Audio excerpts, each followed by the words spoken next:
Hello friends, welcome back to study कर। मैं हूं आपका दोस्त प्रभाकर। आज हम यूपीपीएससी 2022 का जो एग्जाम हुआ है 12 जून को, उसका सेट नंबर डी जो है उसकी आंसर की को डिस्कस करेंगे। तो दोस्तों, इस पूरे पेपर के हमने 3 पार्ट बनाए हैं। तो पहले पार्ट में हम जो शुरुआत के 50 क्वेश्चन हैं उनको देखेंगे, उनके आंसर जानने की कोशिश करेंगे। अगर आपका सेट नंबर डी रहा है या कोई भी सेट रहा है तो दोस्तों आपको क्वेश्चन मिल जाएगा, उसका सही आंसर आपको यहां से मिल जाएगा। ठीक है, चलिए फ्रेंड्स, अब हम सेट नंबर डी का फर्स्ट क्वेश्चन डिस्कस करते हैं। ध्यान से सुनिएगा। सूची फर्स्ट को सूची सेकंड से सुमेलित कीजिए तथा सूचियों के नीचे दिए गए कूट से सही उत्तर का चयन कीजिए। तो इस क्वेश्चन का आंसर हो जाएगा ऑप्शन नंबर बी, यानी बलवंत राय मेहता समिति 1957 में नियुक्त की गई थी, अशोक मेहता समिति 1977 में, एल.एम. सिंघवी समिति 1986 में और पी.के. थुंगुन समिति 1988 में नियुक्त की गई थी। तो ये है फर्स्ट नंबर क्वेश्चन का आंसर। आंसर क्या है? ऑप्शन नंबर बी हो जाएगा। अगला प्रश्न है, डाइक्लोरो डाइफिनाइल ट्राइक्लोरोएथेन यानी डीडीटी क्या है? तो यह एक अजैव अपघटकीय प्रदूषक है। अगला प्रश्न है, निम्नलिखित में से कौन से दो सही सुमेलित हैं? यानी दोस्तों, आपको जो जोड़ियां दी गई हैं इनमें से हमें बताना है कि वह कौन सी दो जोड़ियां हैं जो सही सुमेलित हैं। तो इसका आंसर हो जाएगा ऑप्शन नंबर बी, यानी जो कैरिया जनजाति है ये उड़ीसा में पाई जाती है और जो पालियान जनजाति है ये तमिलनाडु में पाई जाती है। चौथा क्वेश्चन है, निम्नलिखित में से कौन सा बायोमास ऊर्जा का स्रोत नहीं है? तो वेरी वेरी इंपॉर्टेंट क्वेश्चन था, बहुत ही सरल क्वेश्चन था। तो इसका आंसर हो जाएगा परमाणु ऊर्जा। निम्नलिखित में से किसने चिंतामणि भट्ट द्वारा रचित संस्कृत ग्रंथ सुख सप्तती का फारसी में अनुवाद करके उसका नाम तुतिनामा रखा था? आंसर हो जाएगा इसका आंसर होगा दोस्तों ऑप्शन नंबर डी। ठीक है, ऑप्शन नंबर डी जो हो जाएगा उसका सही आंसर हो जाएगा। क्या हो जाएगा? ख्वाजा जियाउद्दीन नक्शबी। क्या हो जाएगा? ख्वाजा जियाउद्दीन नक्शबी। तो आप जो क्वेश्चन नंबर 5 है उसका आंसर याद रखिएगा, डी नंबर हो जाएगा। अगला प्रश्न है, भारत के नियंत्रक महालेखा परीक्षक का ऑडिट रिपोर्ट का परीक्षण कौन करता है? तो इस क्वेश्चन का आंसर हो जाएगा क्या? ऑप्शन नंबर सी, यानी जो लोक लेखा समिति होती है वो भारत के नियंत्रक महालेखा परीक्षक का ऑडिट रिपोर्ट का परीक्षण करती है। ठीक है, चलिए फ्रेंड्स नेक्स्ट क्वेश्चन देखते हैं। नेक्स्ट क्वेश्चन क्या है, भारत के किस राज्य ने स्वच्छ जल एवं जल सुरक्षा के लिए देश का प्रथम digital water data bank aquarium का अप्रैल 2022 में शुभारंभ किया है? तो इस क्वेश्चन का आंसर होगा क्या? क्वेश्चन नंबर 7 का आंसर हो जाएगा कर्नाटक। क्या हो जाएगा दोस्तों? कर्नाटक हो जाएगा। चलिए फ्रेंड्स अगला प्रश्न डिस्कस करते हैं। अप्रैल 2022 में दिए गए इंडिया स्मार्ट सिटी अवार्ड प्रतियोगिता 2020 में के संदर्भ में जो सूची फर्स्ट है और जो सूची सेकंड है सुमेलित कीजिए तथा सूचियों के नीचे दिए गए कूट से सही उत्तर चुनिए। तो इस क्वेश्चन का आंसर क्या होगा? इसका आंसर होगा ऑप्शन नंबर बी, यानी जो संस्कृति के क्षेत्र में जो विजेता था वो कौन था? इंदौर। इसके अलावा जो शासन के क्षेत्र में विजेता था वो था बड़ोदरा और सामाजिक पहलू के क्षेत्र में जो विजेता था वो था तिरुपति और नगरीय पर्यावरण के क्षेत्र में जो विजेता था वो था कौन? भोपाल। अगला प्रश्न है, 9वां क्वेश्चन है, ध्यान से सुनिएगा। भारत में कृषि क्षेत्र में छूटों यानी फार्म सब्सिडी के संदर्भ में निम्न कथनों पर विचार किए। तो आपको 4 कथन दिए गए हैं, इनमें से सही कथन बताना है कि कौन सा कथन इसका सही हो जाएगा। तो आंसर होगा इसका ऑप्शन नंबर ए, यानी कथन 1 और कथन 2 जो हैं इसके सही हो जाएंगे। अगला प्रश्न है, भारत सरकार द्वारा पर्यावरण के परिरक्षण यानी संरक्षण अधिनियम को कब पारित किया गया था? तो आंसर हो जाएगा 1986 में, यानी पर्यावरण संरक्षण अधिनियम कब पारित किया गया था? 1986 में पारित किया गया था। ठीक है दोस्तों, चलिए फ्रेंड्स नेक्स्ट क्वेश्चन देखते हैं। अप्रैल 2022 में निम्नलिखित में से कौन तंजानिया की पहली महिला अध्यक्ष या प्रेसिडेंट बनी है? तो क्वेश्चन नंबर 11 का आंसर हो जाएगा सामिया सुलूह हसन, यानी जो सामिया सुलूह हसन है वो तंजानिया की पहली महिला अध्यक्ष या प्रेसिडेंट बनी है। 12वां क्वेश्चन है, हमारे द्वारा उपयोग किए जाने वाले ऊर्जा के अधिकांश स्रोत संग्रहित सौर ऊर्जा का प्रतिनिधित्व करते हैं। निम्नलिखित में से कौन सा अंततः सूर्य की ऊर्जा से व्युत्पन्न नहीं होता है? तो क्वेश्चन नंबर 12 का जो आंसर हो जाएगा वो हो जाएगा नाभिकीय ऊर्जा, यानी नाभिकीय ऊर्जा जो है वो सौर ऊर्जा से उत्पन्न नहीं होती है। अगला प्रश्न है, सबसे सरल क्वेश्चन था, ओजोन दिवस किस तिथि को मनाया जाता है? तो दोस्तों ओजोन दिवस 16 सितंबर को मनाया जाता है। ठीक है, अगला प्रश्न देखते हैं। 14वां क्वेश्चन है, वेरी वेरी इंपॉर्टेंट क्वेश्चन है, ध्यान से सुनिएगा। सूची फर्स्ट को सूची सेकेंड से सुमेलित कीजिए तथा सूचियों के दिए गए कूट से सही उत्तर का चयन कीजिए। तो क्वेश्चन नंबर 14 का जो आंसर हो जाएगा वो हो जाएगा ऑप्शन नंबर सी। ठीक है, तो ऑप्शन नंबर सी के अनुसार जो भी सही जोड़ी हो वही उसका उत्तर होगा। ठीक है, अब हम बात करते हैं क्वेश्चन नंबर 15 की। निम्नलिखित में से किस स्थान पर विश्व स्वास्थ्य संगठन यानी WHO परंपरागत औषधि का वैश्विक केंद्र स्थापित करने जा रहा है? तो इसकी स्थापना अभी हाल ही में की गई है जामनगर गुजरात में, जिसमें भारत के प्रधानमंत्री नरेंद्र मोदी और WHO के महानिदेशक इसमें शामिल हुए थे। अगला प्रश्न है, 16वां क्वेश्चन है, ध्यान से सुनिएगा। नीचे दो कथन दिए गए हैं, एक को अभिकथन ए तथा दूसरे को कारण आर कहा गया है। तो दोस्तों अभिकथन और कारण का यह क्वेश्चन था, तो इसका केवल आप आंसर जान लीजिएगा, क्या हो जाएगा इसका आंसर? ऑप्शन नंबर ए हो जाएगा। ठीक है, अब है आपके सामने 17वां क्वेश्चन। तो 17वें क्वेश्चन को देखते हैं। इसमें भी आपको जोड़ी बनानी है। जोड़ी वाले क्वेश्चन बहुत ज्यादा आते हैं यूपीपीएससी में। तो सूची फर्स्ट को सूची सेकंड से सुमेलित कीजिए तथा सूचियों के नीचे दिए गए कूट से सही उत्तर का चयन कीजिए। तो 17वें क्वेश्चन का आंसर हो जाएगा ऑप्शन नंबर सी। फिर है 18वां क्वेश्चन। 18वां क्वेश्चन है, इंपॉर्टेंट क्वेश्चन है, हिस्ट्री का क्वेश्चन है। चंद्रगुप्त सेकंड के संदर्भ में निम्नलिखित में से कौन सा कथन या कौन से कथन सही हैं? तो क्वेश्चन नंबर 18 का जो आंसर हो जाएगा वो हो जाएगा ऑप्शन नंबर बी, यानी कथन 1 और 2 जो हैं वो सही उत्तर हैं। ठीक है, अब 19वें क्वेश्चन की बात करें। ऊष्मागतिकीय यानी थर्मोडायनेमिकली रूप से कार्बन का सबसे स्थिर रूप कौन सा है? तो आंसर क्या होगा इसका? इसका आंसर होगा ग्रेफाइट। क्या होगा दोस्तों? ग्रेफाइट। अगला प्रश्न है क्वेश्चन नंबर 20। सूची फर्स्ट को सूची सेकंड से सुमेलित कीजिए तथा सूचियों के नीचे दिए गए कूट को उत्तर कीजिए। उत्तर बताना है आपको जोड़ी देखकर कि भारत में कौन सा जलप्रपात कहां पर है।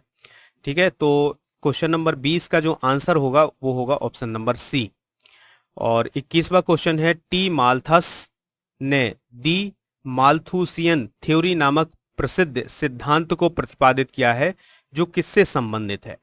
तो इसका आंसर हो जाएगा जनसंख्या से। अगला प्रश्न है, यूनाइटेड किंगडम का पार्टी गेट स्कैंडल क्या है? तो क्वेश्चन नंबर 22 का जो आंसर होगा वो होगा बी नंबर आंसर होगा इसका, ब्रिटिश प्रधानमंत्री कार्यालय द्वारा कोविड-19 मापदंडों के उल्लंघन से संबंधित है। ठीक है, और क्वेश्चन नंबर 23 है, बैसिलस हीमोफिलस इन्फ्लुएंजा कारक है। तो क्वेश्चन नंबर 23 का जो राइट आंसर होगा वो होगा ऑप्शन नंबर सी। 24वां जो क्वेश्चन है उसको देख लेते हैं। निम्नलिखित में से कौन सी हरित गृह गैस नहीं है, यानी ग्रीन हाउस गैस कौन सी नहीं है? तो इस क्वेश्चन का जो आंसर होगा वो होगा आर्गन। बाकी कार्बन डाइऑक्साइड, कार्बन, क्लोरोफ्लोरोकार्बन और मीथेन ये सभी ग्रीन हाउस गैसें हैं, आर्गन ग्रीन हाउस गैस नहीं है। 25वां क्वेश्चन है, ध्यान से सुनिएगा। निम्नलिखित में से किस ऑपरेशन के अंतर्गत भारत सरकार के द्वारा भारत के मेडिकल छात्रों को यूक्रेन से भारत लाया गया था? यानी जब रूस ने हमला किया था यूक्रेन पर तब कौन सा ऑपरेशन चलाया गया था जिसके तहत यूक्रेन से छात्र आए थे भारत? तो इसका आंसर हो जाएगा ऑपरेशन गंगा। अगला प्रश्न है, निम्नलिखित में से कौन सा प्रधानमंत्री स्वनिधि योजना के अंतर्गत लक्षित समूह है?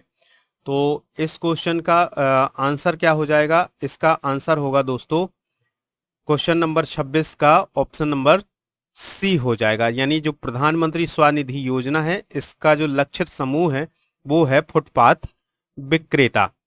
अगला प्रश्न है 27वां, दक्षिण पूर्व एशिया में स्थित बोर्नियो द्वीप के संदर्भ में निम्नलिखित में से कौन सा कथन सही है या सही है? तो इस क्वेश्चन का आंसर क्या होगा? तो क्वेश्चन नंबर 27 का जो आंसर होगा वो होगा ऑप्शन नंबर ए, यानी केवल एक जो है वो सही उत्तर होगा। अगला क्वेश्चन है, ध्यान से सुनिएगा, 28वां क्वेश्चन है। इसमें आपको जोड़ी बनानी है। तो सूची फर्स्ट को सूची सेकंड से सुमेलित कीजिए तथा सूचियों के नीचे दिए गए कूट से सही उत्तर चुनिएगा। तो अधिकारी और उसके कार्य को बताना है कि किस अधिकारी का क्या काम हुआ करता था। तो क्वेश्चन नंबर 28 का जो आंसर हो जाएगा वो हो जाएगा ऑप्शन नंबर डी। ठीक है। अगला प्रश्न है 29, भारत के किस धार्मिक समूह का सर्वाधिक भाग नगरीय है? तो इस क्वेश्चन का आंसर हो जाएगा ईसाई, यानी भारत के किस धार्मिक समूह का सर्वाधिक भाग नगरीय है? तो ईसाई का जो भाग है वो सर्वाधिक भाग जो है वो नगरीय है। अगला प्रश्न है 30वां क्वेश्चन है। तो इसमें भी आपको जोड़ी बतानी है, कौन सी जोड़ी सही है। तो सही उत्तर आपको चुनना है।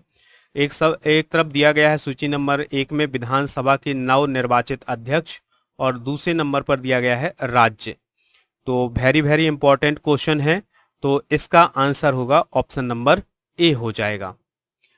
अगला प्रश्न है 31वां नंबर को क्वेश्चन है, उत्तर प्रदेश के निम्नलिखित नगरों पर विचार कीजिए तथा जनसंख्या के आधार पर उन्हें अवरोही क्रम में व्यवस्थित कीजिए। तो क्वेश्चन नंबर 31 का आंसर होगा ऑप्शन नंबर सी। 32वां क्वेश्चन है, निम्नलिखित में से कौन सा एक सही सुमेलित है, यानी आपको बताना है कि इनमें से कौन सी एक जोड़ी जो है वो सही है। तो 32वां नंबर का जो आंसर होगा वो होगा सनातन धर्म रक्षणी सभा कलकत्ता में स्थापित है।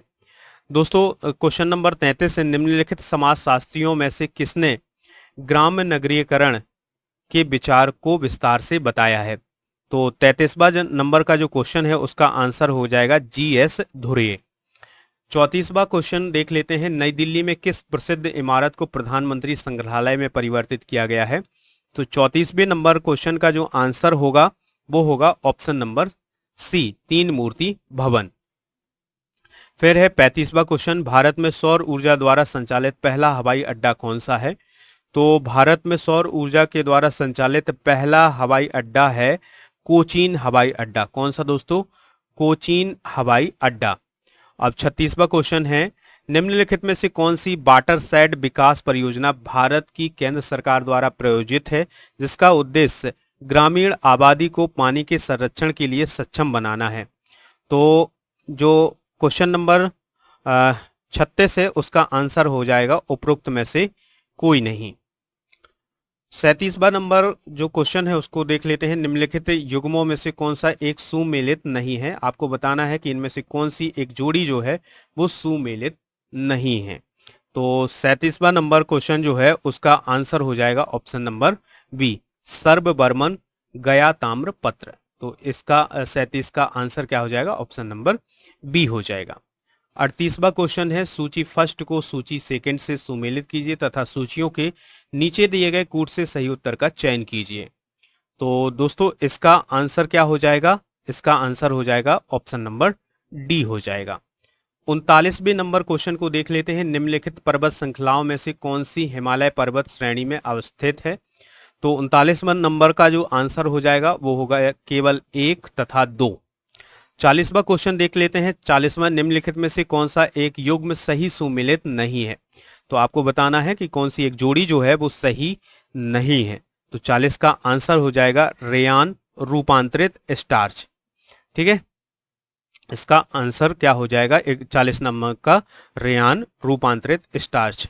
41वें नंबर को देखते हैं, निम्नलिखित घटनाओं पर विचार कीजिए तथा उनको कालानुक्रम द्वारा व्यवस्थित कीजिए, यानी जो ये घटनाएं दी गई हैं इनको आपको सही क्रम से व्यवस्थित करना है।